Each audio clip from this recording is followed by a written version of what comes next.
and welcome here to TalkFCB, and welcome back to the channel here today, guys, where yet again we have plenty more Barca news on the agenda coming up for all of you today. We're going to be talking again about Marc-Andre Ter Stegen, sharing a few more opinions on that whole situation. We've got an update on Diaz and Barca's pursuit of the Colombian. We're also going to be talking about Ademola Lookman here today, along with a familiar face in Alex Grimaldo. It is all on the way for you. Get ready and let's do this. But I would like to begin right here today, guys, with a very special message to all of the TalkFCB Patreons. Now, I really do appreciate the incredible support that you guys provide there over on Patreon. And I'm starting to actually do something brand new here. In every video, we are going to have the TalkFCB Wheel of Fortune. So if you do happen to be a TalkFCB Patreon, your name will appear here in the wheel. And each video,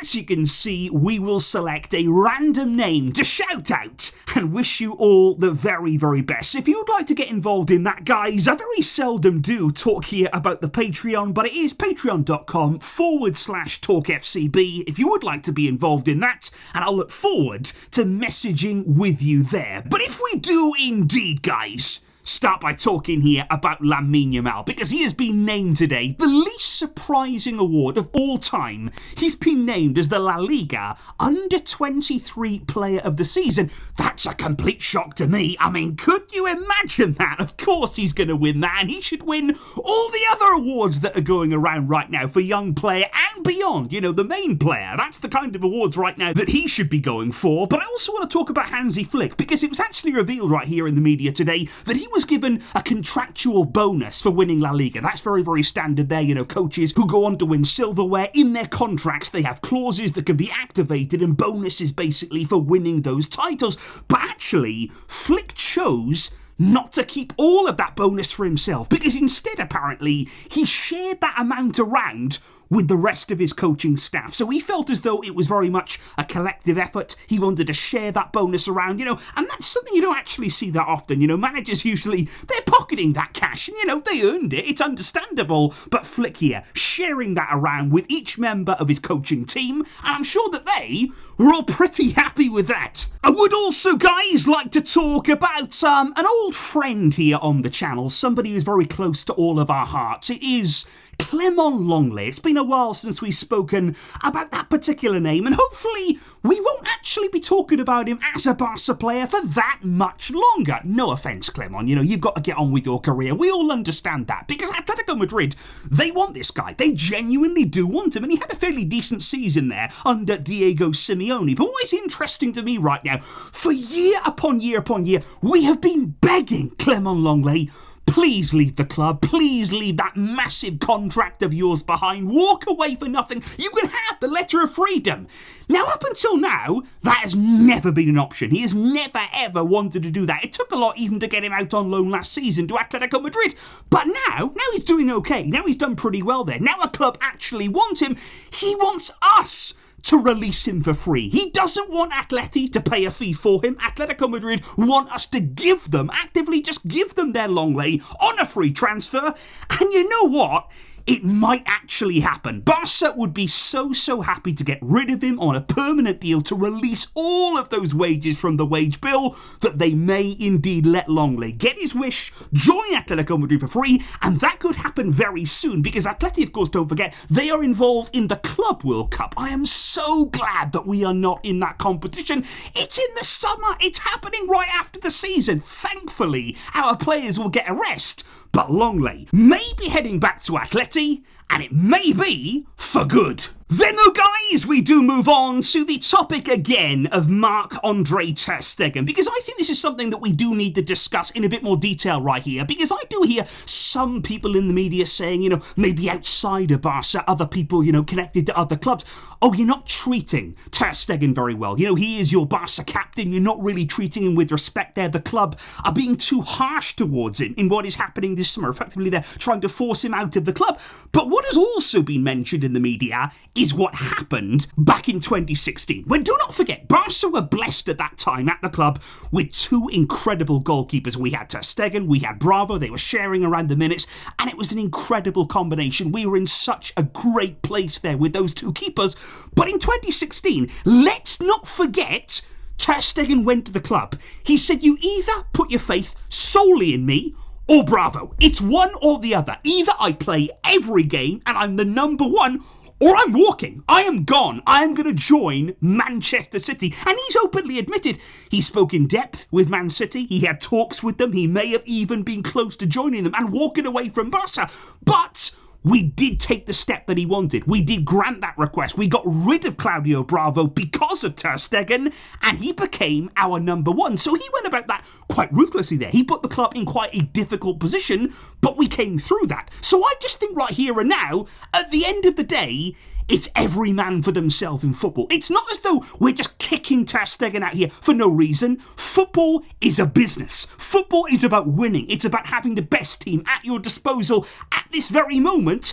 And the club are making decisions right now to make that happen. And that is why Ter Stegen, when he was 24 years old, he was making demands. He was putting the club in a difficult area. Now, the shoe is on the other foot. He is 34 years old. He is past his best. And now it's our turn to say, right, we've got to make these calls. We have to make these strong, firm decisions. And that means bringing in a new keeper, a new number one. And I'm sorry, but you are not wanted. You are not needed anymore at this club. But indeed, guys, speaking right here about additions this summer, speaking about strengthening the squad as best as we possibly can, a position here that I really want to talk about is left back, because that's something I'm really curious about here and certainly want us to look into. And what we're hearing right now in the media is, in terms of the positions that are priorities for the club this summer, it's not about left back right now. We're looking, of course, at a goalkeeper that is very, very close to becoming official now. And we are looking at a left winger. That is something we're going to go and talk about again in today's video. Those are the two positions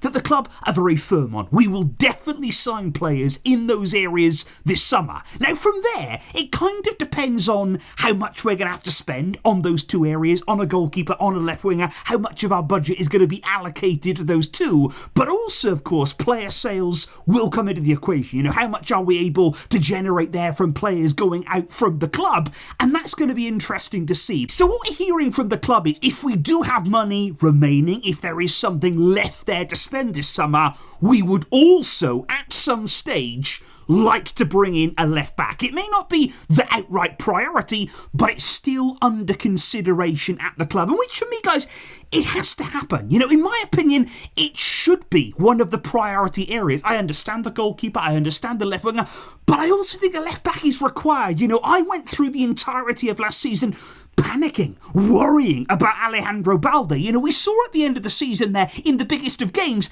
how much his injury affected us as a team there. It can break your back line. It can really disorientate the rest of that defence there if you take out key players and you don't have the required quality to come in there and replace them. So for me, I think left back has to be a priority. It has to be a signing that we make this summer. We need quality, depth. Those are the words that I would really hammer home this summer. We need that quality. So let's talk about Alex Grimaldo, because as we've all seen, guys, from afar here in the Bundesliga, you know, and Xabi Alonso's Bayer Leverkusen team, he has been absolutely outstanding over the past seasons there. You've had Grimaldo, of course, on one side in that left wing back role. You've had Frimpong on the other, and they've just been incredible, you know, bombing forward, really getting involved in the attacking phases of play.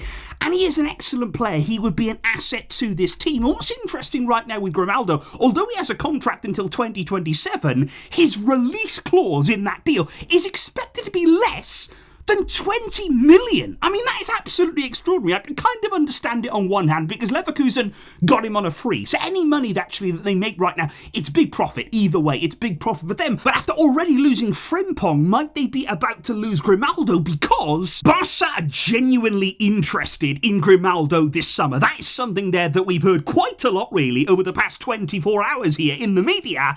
And you can understand why, you know, on several different levels here. He knows the club very, very well. He came came, of course, through the youth system at Barca. He's actually a former Barcelona B captain, played a lot of games there at youth level at Barca. And now, of course, at this point in his career, he's 29 years old. He's gathered a lot of experience, domestically, but also now in European competition. And also the key point would be he is very much open and very much looking forward to the idea of potentially returning to Spain. So Grimaldo right here, he'd be interested in the move. He knows the club. He's an excellent player there. And I just think that depth, the depth that it will give us, him and Balde. You've got Gerard Martin, of course, who, in my opinion, there could be extra cover. If things go badly wrong, if you lose Balde, if you lose Grimaldo as well, Gerard Martin is there to help out. But I just think Balde and Grimaldo would be an absolutely perfect, rock-solid kind of partnership to just rotate between the two to sort of give each other a little bit of rest here and there. That would be very, very nice indeed. And Grimaldo, of course, as well, could bring more to the team in terms there of he's played at wing-back, he's played in different kinds of roles at Leverkusen, and for less than 20 million, I can understand what the club are looking at him. I really, really can, guys. And in your opinion right here, is he worth that kind of money? Would you like to see Barca go out this summer and sign Grimaldo? Would he help us at left-back? That's something to let me know in the comments down below. But now we do have to move on to talk about something further up the field in terms of that left wing position. Let's start here with an update, and a big one it is, on Luis Diaz, because right here today, David Ornstein has come out. Now, if David Ornstein speaks, you absolutely listen. One of the most reliable journalists out there, and he says that yesterday, Barca were knocked back by Liverpool. Apparently, we actually went to Liverpool yesterday. We tried to open talks with them over Luis Diaz. Basically, there, just test the water. Are they interested? Can a deal be done? What sort of money maybe are we talking about? And Barca were literally told,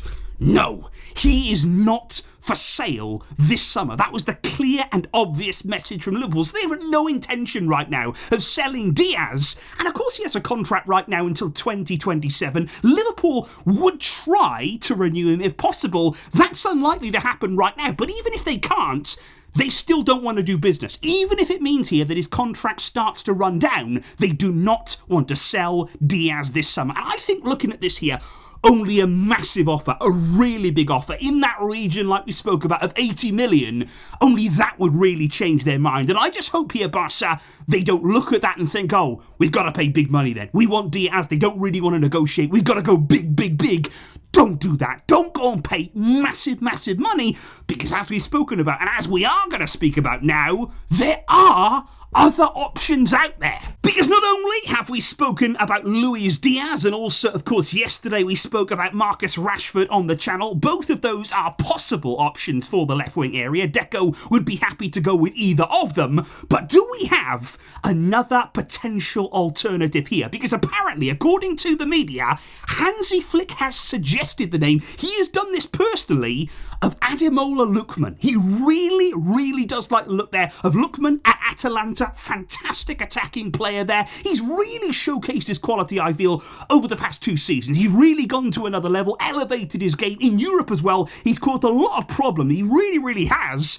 And right now, Flick thinks he could fit his team well. He really likes the option. And also financially, the fee looks good. I mean, right now we are hearing in the media that he could leave Atalanta this summer for 30 million euros. Now that is interesting, and I kind of don't really understand this, because right now he's got a contract until 2027. He's at a good age, he's not old, he's 27 years old, somebody there in his absolute prime, and he's played really well. He's been outstanding for Atalanta. Why would they sell him for only 30 million euros? Now, I know last season he had a few problems with Gasperini. I don't know if that's playing a part here in the valuation, but at the end of the day, Gasperini's gone now. So if anything, that actually works in Lookman's favour at Atalanta. He's not even there anymore, so I'm quite surprised at that 30 million valuation. But look, guys, if he is available for that, I'd be going there. I really would. I'd be taking a long, hard look at that option, because I think he's a fantastic player. I think you're talking about Diaz for double, maybe even nearly triple that amount. I mean, this is why Flick is interested. This is why Flick is saying, look, he could fit the bill too. He could certainly do a job in my team. And what do you make of Lookman? Could you see him in a Barca shirt? Is he another player there that could come in and provide that quality depth, so that we do have so many options? No matter what happens, injuries, suspensions, whatever happens, we will be ready. That's the aim, and that is what Hansi Flick is trying to achieve this summer. So indeed, guys, that right there is what is going on in the transfer market right now for Barca. And like I say, things are really starting to heat up. Things are getting a little bit spicy right now. I'm really looking forward to the next few weeks. I've got to say, Barca right now clearly have targets. They clearly have areas they want to improve in the squad. But guys, what do you make of what we discussed today? You know, the likes of Lookman, the likes there of Alex Grimaldo. Do you think they'd be good additions? Do you think they would take our squad and our quality to the next level? Please do let me know everything that you are feeling in the comments down below here. And also don't forget to check out the TalkFCB Patreon to be part there of the Wheel of Fortune. That's what Barca need. A Wheel of Fortune. Maybe we can bring them some good cheer. And maybe also some money. I will see all of you guys very, very soon with more uploads on the way. Thank you for the amazing support to each and every one of you. But until next time, as always, Vejka, El Barça.